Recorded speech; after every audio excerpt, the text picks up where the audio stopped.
ಹನುಮಧ್ವಜ ಕೆಳಗಿಳಿಯುತ್ತಿದ್ದಂತೆ ಮಂಡ್ಯ ಜಿಲ್ಲೆಯ ಕೆರಗೋಡು ಧಗಧಗಿಸಿತ್ತು. ಆ ಪ್ರಕರಣ ಹಸಿಯಾಗಿರುವಾಗಲೇ ಬೆಳಗಾವಿಯಲ್ಲೂ ಧ್ವಜ ಜಂಗಲ್ ಶುರುವಾಗಿದೆ.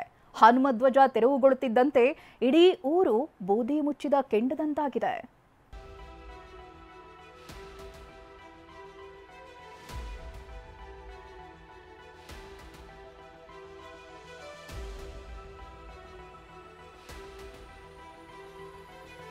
ಹೆಜ್ಜೆ ಹೆಜ್ಜೆಗೂ ಖಾಕಿ ಎಸ್ಪಿ ಸೇರಿದಂತೆ ಹಿರಿಯ ಪೊಲೀಸ್ ಅಧಿಕಾರಿಗಳೇ ಸ್ಥಳದಲ್ಲಿದ್ದಾರೆ.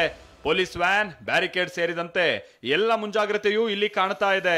ಇಡೀ ಊರು ನಿಶ್ಶಬ್ದದಿಂದ ಇರುವಂತೆ ಕಾಣ್ತಾ ಇದ್ರು ಒಳಗೊಳಗೆ ಇಲ್ಲಿ ಹೊಗೆ ಆಡ್ತಾ ಇದೆ. ಮಂಡ್ಯ ಜಿಲ್ಲೆ ಕೆರಗೋಡು ಬಳಿಕ ಬೆಳಗಾವಿಯ ಎಂಕೆ ಹುಬ್ಬಳ್ಳಿಯಲ್ಲೂ ಹನುಮಧ್ವಜ ದಂಗಲ್ ಶುರುವಾಗಿದೆ.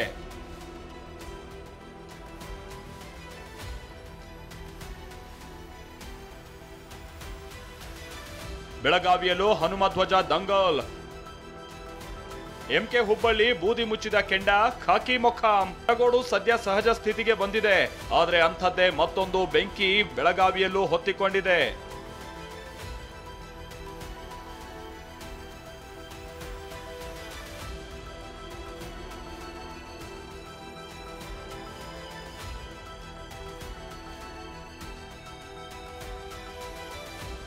ಬೆಳಗಾವಿ ಜಿಲ್ಲೆ ಕಿತ್ತೂರು ತಾಲೂಕಿನ ಎಂಕೆ ಹುಬ್ಬಳ್ಳಿಯಲ್ಲಿರುವಂತಹ ಹನುಮ ದೇಗುಲದ ಮುಂದೆ ಈ ಧ್ವಜ ಹಾರಾಡ್ತಾ ಇತ್ತು.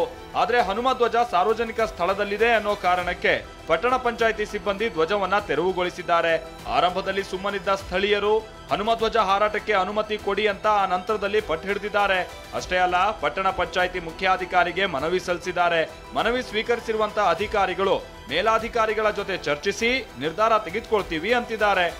ನಮ್ಮ ವಾರ್ಡ್ ನಂಬರ್ 14ರ ಸಮ್ಮಣ್ಣೂರು ಓಣಿಯ ಗುರು ಹಿರಿಯರು ಅಲ್ಲಿ ಧ್ವಜಾರೋಹಣ ಮಾಡಲಿಕ್ಕೆ ಅನುಮತಿ ನೀಡಬೇಕಂತ ಪತ್ರ ಕೊಟ್ಟಿದ್ದಾರೆ. ಅದನ್ನು ಕಾನೂನು ಪ್ರಕಾರ ಪರಿಶೀಲನೆ ಮಾಡಿ ಅದನ್ನು ಉತ್ತರವನ್ನು ಕೊಡ್ತೇವೆ. ಅವರು ಈಗ ಅಲ್ಲಿ ಮಾಡಬೇಕಂತಾರೆ. ಅದು ಈಗ ಸಾರ್ವಜನಿಕ ಪ್ರದೇಶ ವ್ಯಾಪ್ತಿಗೆ ಬರ್ತಾ ಇದೆ. ಅದಕ್ಕೆ ಅದನ್ನು ಕಾನೂನು ಪ್ರಕಾರ ಕ್ರಮ ವಹಿಸ್ತಾ ಇದ್ದೇವೆ. ರಾತ್ರೋರಾತ್ರಿ ಧ್ವಜಸ್ತಂಭದ ಕಟ್ಟೆ ನಿರ್ಮಾಣ ವಿಷಯ ಅಂದ್ರೆ ಒಂದ್ ಕಡೆ ಮನವಿ ಸಲ್ಲಿಸಿರುವಂತ ಯುವಕರು ಅನುಮತಿ ಸಿಗೋ ಮೊದಲೇ ರಾತ್ರೋರಾತ್ರಿ ಧ್ವಜಸ್ತಂಭದ ಕಟ್ಟೆಯನ್ನ ನಿರ್ಮಿಸಿದ್ದಾರೆ. ಈ ವಿಷಯ ಗೊತ್ತಾಗ್ತಾ ಇದ್ದ ಹಾಗೆ ಅಲರ್ಟ್ ಆಗಿರುವ ಎಸ್ಪಿ ಪಟ್ಟಣಕ್ಕೆ 200ಕ್ಕೂ ಹೆಚ್ಚು ಪೊಲೀಸರನ್ನ ನಿಯೋಜಿಸಿದ್ದಾರೆ. ಸ್ವತಃ ಎಸ್ಪಿ ಸ್ಥಳಕ್ಕೆ ಆಗಮಿಸಿ ಪರಿಶೀಲನೆ ನಡೆಸಿದ್ದಾರೆ. ಯಾರಾದ್ರೂ ಸುಳ್ಳು ಸುದ್ದಿ ಹರಡಿದ್ರೆ ಕಠಿಣ ಕ್ರಮ ತೆಗೆದುಕೊಳ್ಳೋ ಎಚ್ಚರಿಕೆ ನೀಡಿದ್ದಾರೆ. ಇದೊಂದು ಎಚ್ಚರಿಕೆ ಆಗಿರಲಿ.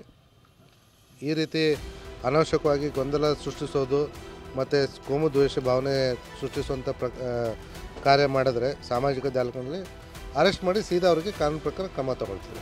ಹಿಂದಿನಿಂದ ಧ್ವಜ ಹಾರಾಡ್ತಾ ಇದೆ, ಹೀಗಾಗಿ ಅನುಮತಿ ಕೊಡಿ ಅಂತ ಸ್ಥಳೀಯರು ಹೇಳ್ತಾ ಇದ್ರೆ ಮೇಲಾಧಿಕಾರಿಗಳು ಏನ್ ಹೇಳ್ತಾರೋ ಹಾಗೆ ಮಾಡ್ತೀವಿ ಅಂತ ಪಟ್ಟಣ ಪಂಚಾಯಿತಿ ಅಧಿಕಾರಿ ಹೇಳ್ತಿದ್ದಾರೆ. 24 ಗಂಟೆ ಗಡುವು ನೀಡಿರೋ ಯುವಕರು ಆ ಬಳಿಕ ಮುಂದಿನ ಹೋರಾಟ ನಡೆಸೋದಕ್ಕೆ ನಿರ್ಧರಿಸಿದ್ದಾರೆ. ಸಹದೇವ್ ಮಾನೆ, TV9 ಬೆಳಗಾವಿ.